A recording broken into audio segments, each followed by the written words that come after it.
Welcome to Literary Music Series. Tonight we have a very special evening planned for you featuring double bassist Logan May. Music by J.S. Bach, Francis Rabath, Xavier Foley, and Mason Bynes. Poetry by John Keats, Birago Diop, William Ernest Henley, and Maya Angelou, recited by our founder Natalie Vargas Nedvetsky. And visual art by Antonio de Pereda and Peter Bruegel. I hope you enjoy.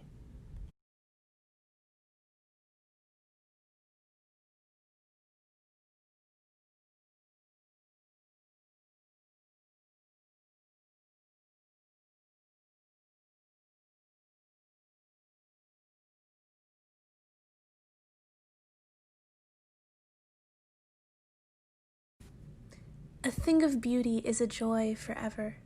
Its loveliness increases. It will never pass into nothingness, but still will keep a bower quiet for us, and a sleep full of sweet dreams and health and quiet breathing. Therefore, on every morrow are we wreathing a flowery band to bind us to the earth, spite of despotence, of the inhuman dearth of noble natures, of the gloomy days, of all the unhealthy and o'er-darkened ways made for our searching. Yes, in spite of all, some shape of beauty moves away the pall from our dark spirits, such the sun, the moon, trees old and young, sprouting a shady boon for simple sheep. And such are daffodils, with the green world they live in, and clear rills that for themselves a cooling covert make 'gainst the hot season, the mid-forest brake, rich with a sprinkling of fair musk rose blooms, and such too is the grandeur of the dooms. We have imagined for the mighty dead all lovely tales that we have heard or read, an endless fountain of immortal drink pouring unto us from the heaven's brink. Nor do we merely feel these essences for that one short hour. No, even as the trees that whisper round a temple become soon dear as the temple's self, so does the moon, the passion posy, glories infinite, haunt us till they become a cheering light unto our souls, and bound to us so fast that whether there be shine or gloom o'ercast, they always must be with us, or we die. Therefore, 'tis with full happiness that I will trace the story of Endymion. The very music of the name has gone into my being, and each pleasant scene is growing fresh before me as the green of our own valleys. So I will begin now, while I cannot hear the city's din, now, while the early budders are just new, and run in mazes of the youngest hue about old forests, while the willow trails its delicate ember, and the dairy pails bring home increase of milk, and as the year grows lush and juicy stalks, I'll smoothly steer my little boat for many quiet hours, with streams that deepen freshly into bowers. Many and many a verse I hope to write, before the daisies, vermeil-rimmed and white, hide in deep herbage, and ere yet the bees hum about globes of clover and sweet peas. I must be near the middle of my story. Oh, may no wintry season bare and hoary see it half finished, but let autumn bold, with universal tinge of sober gold, be all about me when I make an end. And now at once adventuresome I send my herald thought into a wilderness. There let its trumpet blow, and quickly dress my uncertain path with green, that I may speed easily onward through flowers and weed.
Out of the night that covers me, black as the pit from pole to pole, I think whatever gods may be for my unconquerable soul. In the fell clutch of circumstance, I have not winced nor cried aloud. Under the bludgeonings of chance, my head is bloody, but unbowed. Beyond this place of wrath and tears looms but the horror of the shade, and yet the menace of the years finds and shall find me unafraid. It matters not how strait the gate, how charged with punishments the scroll. I am the master of my fate. I am the captain of my soul.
Hearing things more than beings, listening to the voice of fire, the voice of water, hearing in wind the weeping bushes, sighs of our forefathers.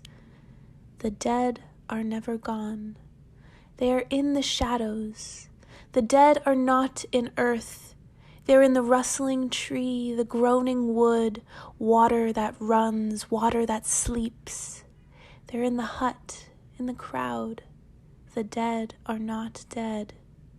The dead are never gone. They're in the breast of a woman. They're in the crying child, in the flaming firebrand. The dead are not in earth.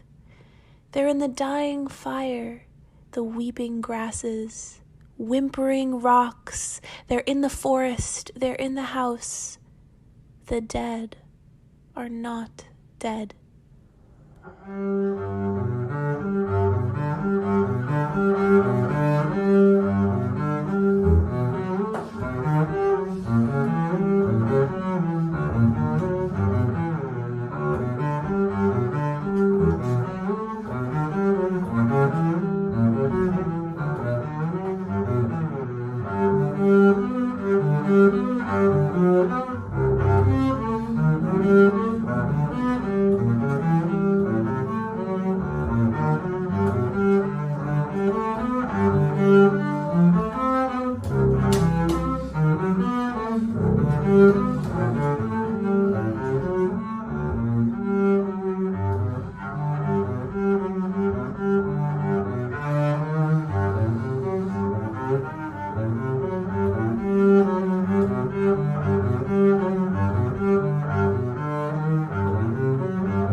You may write me down in history with your bitter, twisted lies. You may trod me in the very dirt, but still, like dust, I rise.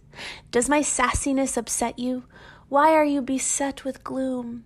'Cause I walk like I've got oil wells pumping in my living room.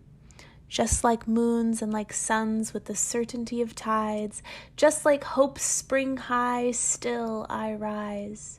Did you want to see me broken, bowed head and lowered eyes, shoulders falling down like teardrops, weakened by my soulful cries? Does my haughtiness offend you? Don't you take it awful hard, 'cause I laugh like I've got gold mines digging in my own backyard. You may shoot me with your words, you may cut me with your eyes, you may kill me with your hatefulness, but still, like air, I'll rise. Does my sexiness upset you? Does it come as a surprise that I dance like I've got diamonds at the meeting of my thighs? Out of the huts of history's shame I rise. Up from a past that's rooted in pain I rise. I'm a black ocean leaping and wide, welling and swelling I bear in the tide. Leaving behind nights of terror and fear I rise. Into a daybreak that's wondrously clear I rise. Bringing the gift that my ancestors gave, I am the dream and the hope of the slave. I rise, I rise, I rise.